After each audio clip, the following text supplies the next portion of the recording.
リハーサル室の片隅で、はるかとみのりはストレッチをしていた。汗ばむ空気の中、はるかの鼻がムズムズとうずく。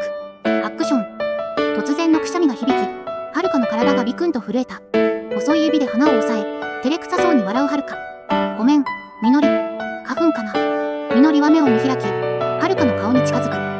くしゃみの余韻が甘い花のような匂いを漂わせていた。ふわりと鼻を寄せ、深く息を吸い込むみのり。心臓がドキドキと高鳴り、頬は熱くなる。はるかちゃんのくしゃみ、いい匂い。なんか、ドキドキしちゃう。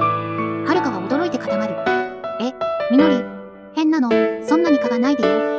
でもみのりは止まらず、もっと近づき、興奮した瞳ではるかを見つめた。空気は甘く、二人だけの秘密の香りで満ちていた。